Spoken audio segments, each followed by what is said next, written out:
Venice, city of masks, veils, and forgotten echoes. Beneath its famed canals, within darkness untouched by daylight, a lost symphony lies sealed, whispered about in hushed tones. Those who speak of it do so in trembling voices, for the music, once heard, never releases its listener. It began in the dying days of the Venetian Republic. Hidden beneath the stones of San Marco, composers worked in shadows, crafting melodies intended only for the ears of nobility. Yet among these masterpieces was one composition darker than any other, designed not to please but to possess.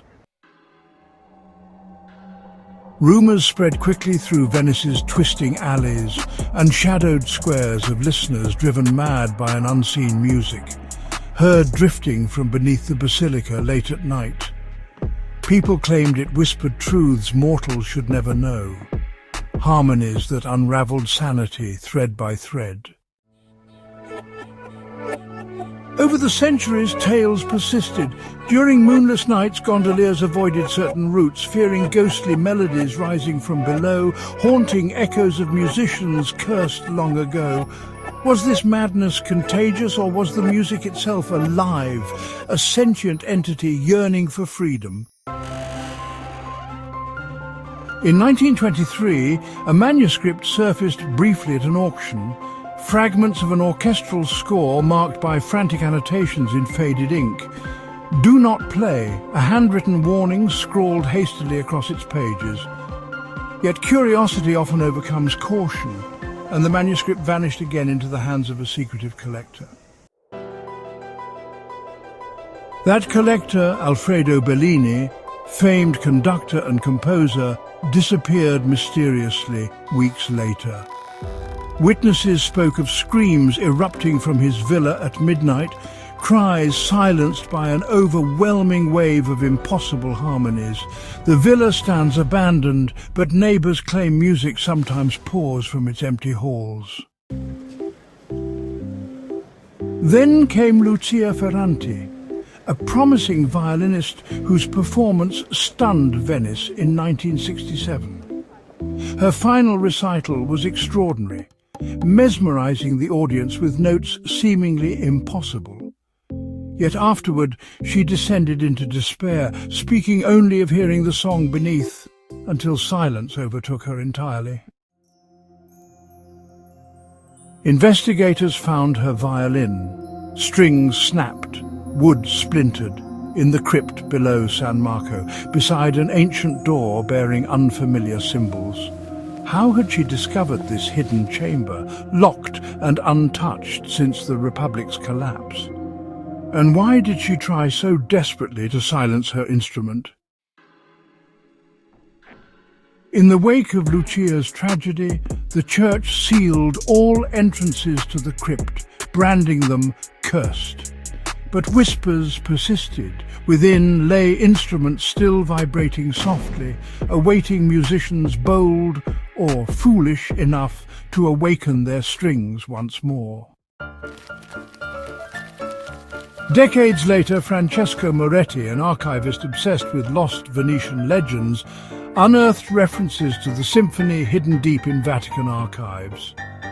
Translation spoke of sounds to unmake minds, suggesting deliberate intent, a weaponized melody forged by composers whose names history erased. Francesco became consumed, piecing together a puzzle scattered across time. Late at night, colleagues noticed he hummed an eerie tune, eyes glazed with distant fascination. Was he reconstructing the symphony, note by forbidden note, oblivious to its perilous power?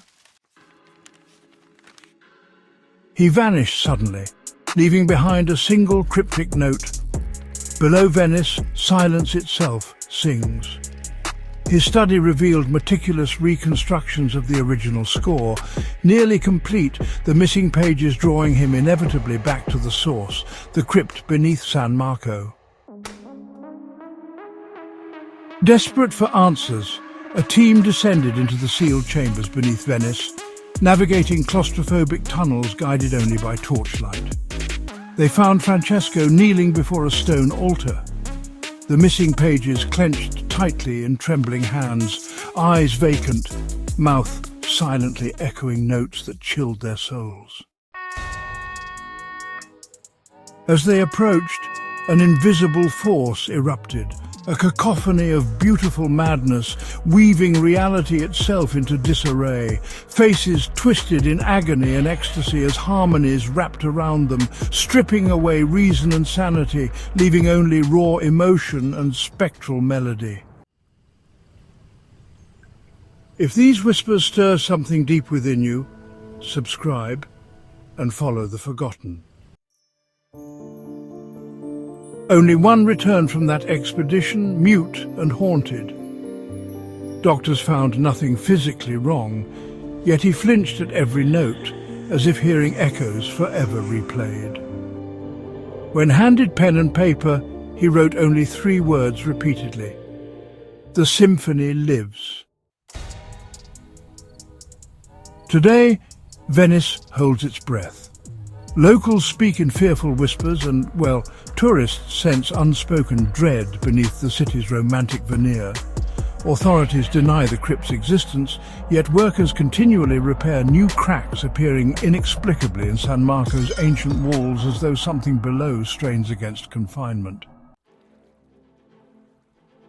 What awaits those who next discover Venice's lost symphony? Can mortal ears truly withstand harmonies crafted to unravel minds?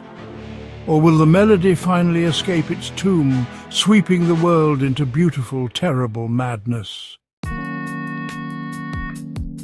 Yet, beneath the silence of Venice's stones, the lost symphony still waits. Listeners are drawn ever closer, lured by curiosity or destiny, unable to resist the siren song hidden in darkness. For beneath Venice, the silence itself has begun to sing again. And within this melody hides a final haunting secret. Yet beneath a collapsed Mayan observatory, another signal was still blinking.